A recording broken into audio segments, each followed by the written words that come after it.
Anti inflammatory का बहुत ज़्यादा जो है ना वो हुआ हुआ है, तो उसके लिए लोग जिंजर, हल्दी, अब आप पाकिस्तानी हल्दी के, मैं सोच रही हूँ वो हल्दी का इस्तेमाल इतना ज़्यादा लोगों ने करना शुरू कर दिया, हल्दी वाला पानी, हल्दी वाले कहवे अब इसी तरह मेरे पास भी एक पेशेंट आया है, वो कहे कि मैं जो है ना रोज़ाना हल्दी वाला पानी इस्तेमाल कर रही हूँ, तो मेरा वज़न नहीं कम हो रहा है, मेरा वज़न जो है ना वो उतना ही होता जा रहा है और मैं फूलती जा रही हूँ, मेरी इन्फ्लेमेशन कम होने की बजाय ना बढ़ती जा रही है। हल्दी हमारे यहाँ घर में सबसे जो है ना वो खानों में कम इस्तेमाल होती है और टोटकों में ज़्यादा इस्तेमाल होती है। नॉर्मली मैंने जो देखा है कि टोटके जो हैं वो ज़्यादा बच्चों के साथ बहुत सारे टोटके किए जा रहे होते हैं, वेट लॉस के लिए टोटके किए जा रहे होते हैं, और फैक्टर ज़रूर हो सकता है, लेकिन कभी भी आप, मेरा मशवरा भी यही है कि उस टोटके के तहत आप ये ना सोचें कि आपकी बीमारी हल हो जाएगी। हो सकता है कि वो एक ठीक करने की बजाय वो दूसरे ऑर्गन को अफेक्ट करे और आपकी बीमारी जो है वो ज़्यादा बढ़ जाए। अच्छा, टोटकों की मैं आपसे बात करना चाहूँगी। हमारे पाकिस्तानियों का सबसे फेवरेट काम है घरेलू टोटकों का इस्तेमाल करना, बगैर उनके बारे में जानना कि ये टोटका उनके लिए बेनिफिशियल है, उनको चीज़ सूट करती है या नहीं करती।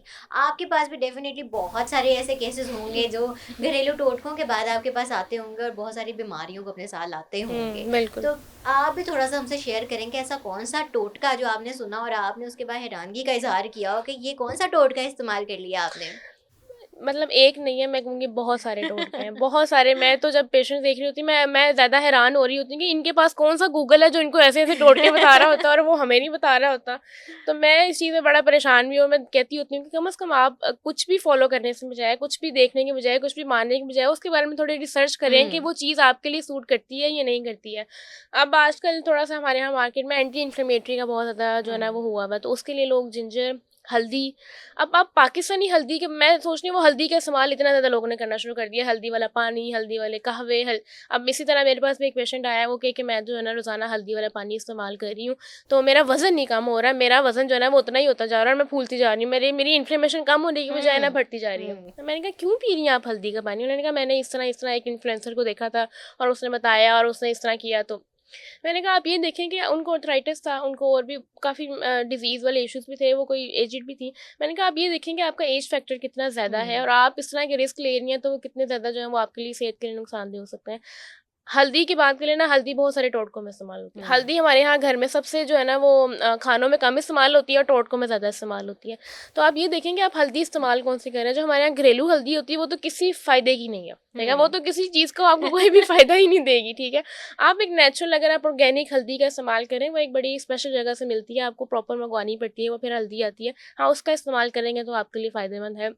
हम सिंपल खाने वाली हल्दी इस्तेमाल कर रहे होते हैं और हम कहते हैं शायद हमारे साथ कुछ जादू हो जाएगा, ठीक है?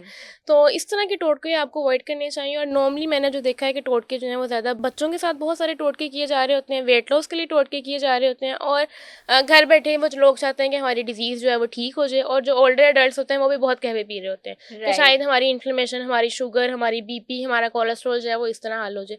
तो ये एक फैक्टर ज़रूर हो सकता है, लेकिन कभी भी आप, मेरा मशवरा भी यही है कि उस टोटके के तहत आप ये ना सोचें कि आपकी बीमारी हल हो जाएगी। हो सकता है कि वो एक ठीक करने की बजाय वो दूसरे ऑर्गन को अफेक्ट करे और आपकी बीमारी जो है वो ज़्यादा बढ़ जाए कम होने की बजाय। तो बच्चों के लिए तो मैं स्ट्रिक्टली प्रोहिबिटेड हूँ कि आप मत करें कोई भी टोटके इस्तेमाल। लहसुन, कावे, लहसुन, अदरक और उनके पेस्ट बनाते हैं आप और उनकी सारी चीज़ें करते हैं, उनको बंद करें बिल्कुल, ठीक है? बच्चे बहुत सेंसिटिव होते हैं, आप उनको किस तरह की डाइट नहीं दे सकते कि वो इतनी सारी चीज़ें जो है ना वो हर्ब्स को डाइजेस्ट भी कर लेंगे और आपको बड़ा अच्छा सा रिजल्ट भी देंगे। आज बहुत फ्लू खांसी के लिए सीज़न चल रहा है ना आजकल, तो फ्लू खांसी के लिए मैं अक्सर देखती हूँ कि हमारे बहुत सारे टोटके इस्तेमाल कर रही होती हैं, यूट्यूब से भी अच्छे भी हैं, बहुत सारे यूट्यूब, जैसे ये चैनल बहुत अच्छा है भाई, इधर thank authentic you, cheese thank आती यू। है, ऑथेंटिक ऑथेंटिक इन्फॉर्मेशन दें और डिटेल इन्फॉर्मेशन दें, आप क्वालिफाइड लोगों को बुलाएं ताकि वो आपको एक अच्छी इन्फॉर्मेशन जो है वो प्रोवाइड करे।